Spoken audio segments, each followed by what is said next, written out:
Cumanya satu yang sangat penting yang saya ingin ingatkan, biasanya jemaah-jemaah lelaki ni apabila mereka telah bersiap-siap memakai ihram di Madinah, mereka ni bila kita suruh buka semua seluar-seluar kecil, ada di antara mereka yang kata tak selesa lah Ustazah apa semua, nanti di Bir Ali nanti masa nak solat sunat ihram nanti katanya mereka akan buka. Dan ada di antaranya kadang-kadang mereka ni bila dah sibuk-sibuk tu mereka terlupa. Bila kita telah berniat ihram di dalam bas dah mula bergerak, masa tu baru dia teringat, Ustazah, kadang kita pun terkejut. Apa masalahnya? Rupanya lupa nak buka seluar kecilnya. Jadi nak tak nak kenalah buka dalam bas kan. Ini banyak terjadi. Jadi kenalah saya ingatkan berkali bila kita suruh buka tu buka. Sebab bila kita disibukkan, kita dah tak ingat dah yang seluar kecil dia tu. Sebab banyak lagi perkara-perkara yang ingin kita sampaikan pada jemaah. Ini kena ambil perhatian ni. Ini bukan main-main ya. Ini satu ibadah. Dan nanti kalau sampai dengan sengajanya tidak membukanya, nanti dah kena dam pula. Tapi kalau tadi tu terlupa, tidak sengaja, tapi atas kelalaian tu. Atas kelalaian, makanya nanti disebabkan kita ada alasan yang macam ni, macam tu nanti, kenalah kita bayar dam. Okey, baik.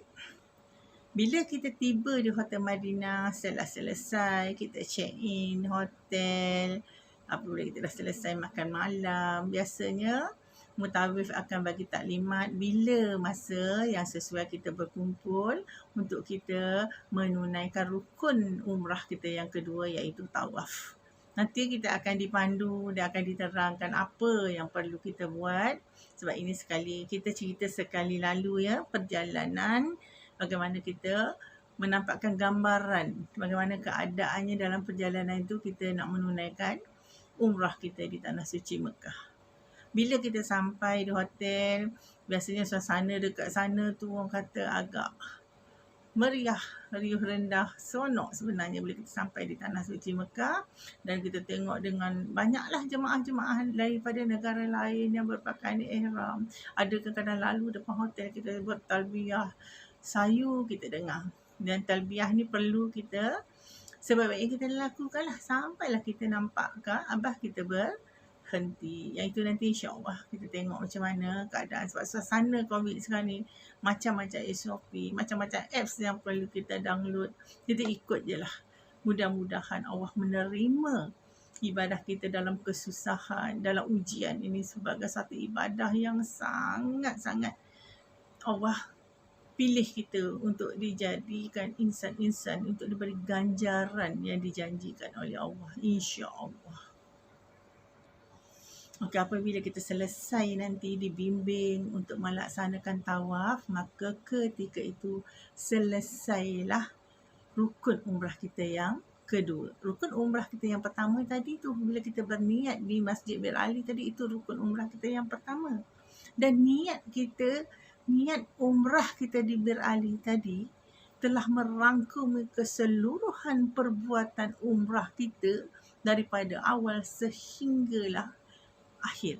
Maknanya di sini, apabila kita telah berniat umrah, walaupun kita ni orang kata cetek ilmu tentang umrah, kita bimbang nak pergi kerana kita rasa kita tak ada ilmu, tapi umrah ini adalah satu ibadah perbuatan, satu ibadah fizikal. Kalau kita ikut secara tertib dengan syarat-syarat yang betul, dengan panduan yang betul, kita ikut sahaja, umrah kita sah. Apabila kita dah memasukkan niat tadi di miqat, maka selepas itu rukun kedua tawaf, walaupun kita tidak berniat, walaupun kita terlupa berniat, kerana berniat ketika nak memulakan tawaf itu sunat sahaja. Kerana niat umrah tadi telah merangkumi keseluruhan perbuatan umrah kita sehingga akhir. Maknanya di sini saya nak jelaskan, selesai kita melaksanakan tawaf, maka selesailah rukun umrah kita yang kedua. Kemudian mutawif ataupun ustaz yang membimbing kita ketika itu akan membawa kita bergerak ke tempat sa'i untuk untuk kita melaksanakan rukun umrah kita yang ketiga. Di sa'i nanti kita akan dibawa ke Bukit Safa terlebih dahulu. Kadang orang keliru ni, mana Bukit Safanya, mana Bukit Marwahnya, mana nak memulakan sa'inya. Sa'i ini kita berjalan berulang-alik daripada Bukit Safa ke Marwah. Berulang-alik ni maknanya daripada Bukit Safa sampai ke Bukit Marwah kira sekali. Daripada Bukit Marwah sampai semula ke Safa 2 kali.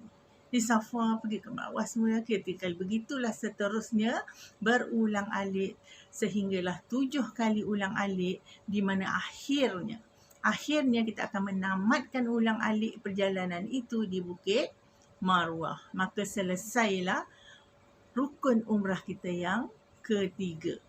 Itu gambaran perjalanan umrah kita secara sekali lalu. Dan apabila kita selesai melaksanakan sa'i rukun umrah kita yang ketiga, makanya di Bukit Marwah itu biasanya jemaah wanita digalakkan bergunting di situ untuk melaksanakan rukun umrah yang keempat. Kenapa kita galakkan di situ? Sebab bila mereka dah balik bilik, kadang masa tu dah mula dah seronok cerita berguling-guling atas katil, lupa yang tadi tu tidak bergunting lagi dalam ihram. Jadi kadang-kadang berlakulah perkara-perkara yang melanggar. Mulalah wanita kan boleh jumpa minyak wangi, nak sembuh minyak wangi, jumpa krim dia, kadang krim tu wangi, adalah benda yang dia nak letak dekat tubuh badan dia. Maka masa tu kalau dia tidak menyelesaikan tadi rukun umrah yang keempat, iaitu bergunting sekurang-kurangnya 3 helai rambut. Rambut tu mesti di kepala ya. Jangan nanti kata bulu roma ni panjang baik gunting bulu roma, cabut pun tak ya. Jadi nak bergunting rambut tu sekurang-kurangnya kita menggugurkan 3 helai rambut bergunting ke, tak ada gunting nak cabut ke. Kalau tak ada sakit nak cabut, ambil later bakar ke, boleh. Asalkan kita menanggalkan 3 helai rambut daripada kepala. Tapi jangan sampai terbakar telekung. Boleh kalau nak bakar ya. Itu maknanya nak ceritanya boleh. Dan lelaki-lelaki lebih afdal kerana Rasulullah mendoakan 3 kali. Rasulullah mendoakan kepada Allah merahmati orang-orang yang bercukur. Bila ditanya oleh para sahabat, Rasulullah kata Allah merahmati orang-orang yang bercukur.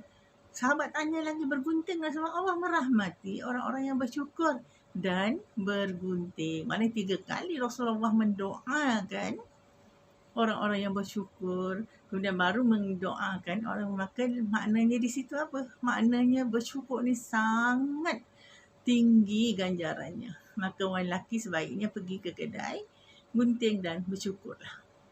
Itu di antaranya apabila selesai kita bergunting atau bercukur, maka selesailah rukun umrah kita yang keempat. Dan apabila tadinya kita melaksanakan mengikut tertibnya, daripada niatnya, daripada tawaf, daripada sa'inya, kemudian kita bergunting atau bersyukur, maka tertib itu terlaksanalah, selesailah dengan sempurnanya. Maka selesai keseluruhan rukun umrah kita kelima-limanya. Allahu a'lam.